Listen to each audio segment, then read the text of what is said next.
Welcome friends, আমি সৌরভ। তো আমি এখন কথা বলবো রাহিম পরিচালিত, সিয়াম আহমেদ, শবনম বুবলি এবং দিঘি অভিনীত তাদের নতুন আপকামিং মুভি জংলি। তো আজকে কিন্তু জংলির একটা প্রি-টিজ রিলিজ করা হয়েছে। তো সেটা নিয়ে কথা বলবো যে এই প্রি-টিজটা কেমন ছিল। তো এখন পর্যন্ত জংলির কিন্তু তেমন কোনো কিছু প্রমোশনাল ম্যাটেরিয়ালস ড্রপ করা হয়নি, জাস্ট একটা গান রিলিজ করা হয়েছে। আর যে পোস্টার সেগুলো আমরা অনেক আগেই দেখছি, তবে হঠাৎ করে আজকে তারা একটা প্রি-টিজ নিয়ে আসছে, এরপরে তারা টিজার বা ট্রেলার নিয়ে আসবে। তো এই প্রি-টিজটা কেমন হলো? তো প্রথমেই বলে রাখি, জঙ্গলি এই মুভিটার যে গল্প বা এই গল্পটা যে ধরনের হতে যাচ্ছে সেটা কিন্তু আমরা প্রথম গান কিংবা এই জঙ্গলি মুভির পোস্টার, আসলে এগুলো দেখে কখনোই এই এই যে গল্প এটা সম্পর্কে আন্দাজ করতে পারি নাই। তো সত্যি এই প্রিটিজ দেখে আমি জাস্ট অবাক হয়েছি যে মেকার্সরা এখানে গল্পে আসলে কি পরিমাণ টুইস্ট বা দর্শকের ইন্টারেস্ট কতটুকু থাকবে, এটা কিন্তু তারা আগে থেকেই বুঝতে পারছে। তো বেসিক্যালি এই প্রিটিজটা খুবই ছোট ছিল, তবে যথেষ্ট মারাত্মক লেভেলের ছিল।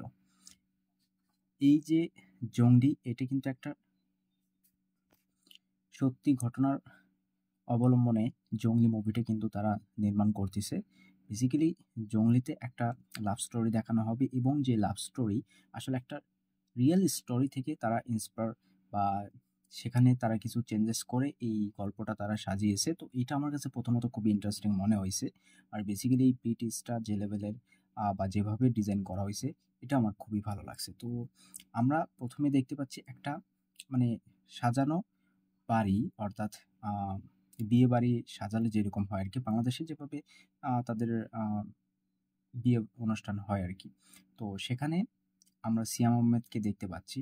তো সে সেখানে বেসিক্যালি যাচ্ছে, এবং সেখানে দিঘির মানে একটা ছবি আছে। তো সেই ছবির উপর সিয়াম আহমেদ হিসু করে দিচ্ছে, অর্থাৎ প্রস্রাব করে দিচ্ছে। তো এই যে একটা ছোট্ট একটা ক্লিপ, আ একটা সিন, তো এইটা বর্তমান যে ইয়ং অডিয়েন্স তাদের কাছে কিন্তু এটা বেশ ভালো লাগবে। বিশেষ করে আ মেলদের কথা বলতেছি, ছেলেদের কথা বলতেছি। তো এখানে আমরা জানি যে জংলির ফার্স্ট সং, সেটা সিয়াম এবং দিঘি, এদের কিন্তু একটা লাভ স্টোরি সং ছিল, জংলির ফার্স্ট সং।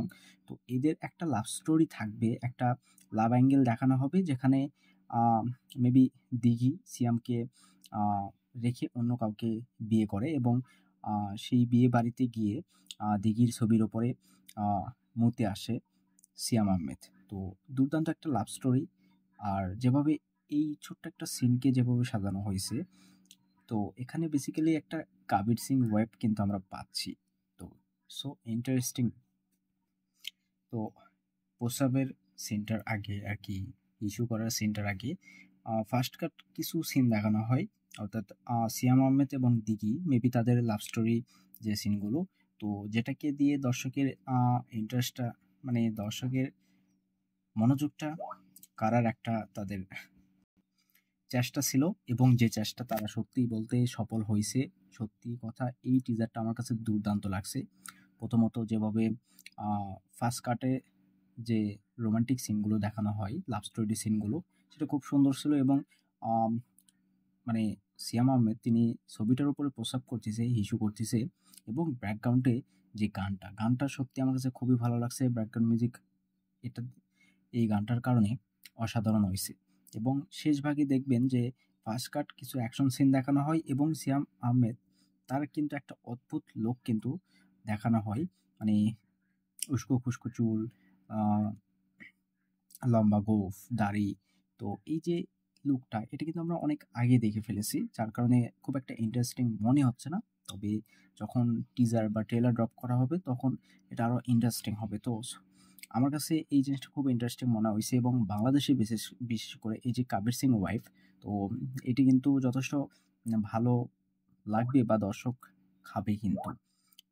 একদিকে বরবাদ, অপরদিকে জংলি বা দাগি এইরকম সিনেমা।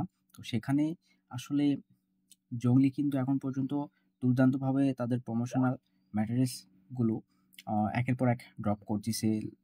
যেমন গান, পোস্টার, পিটিস। তো এভাবে কিন্তু তারা একটা হাইপ বিল্ড করে নিচ্ছে। অপরদিকে বরবাদ, যদিও শাকিব খানের প্রত্যেকটা মুভি তেমন কোনো প্রমোশন হয় না। মেবি আ ১ দিন আগে ট্রেলার ড্রপ করা হয়। মুভি রিলিজের ১ দিন আগে ট্রেলার ড্রপ করা হয়। তো আসলে আমি কিছু বুঝি না। তবে দেখা যাক, 'জংলি' আমার খুব ইন্টারেস্টিং।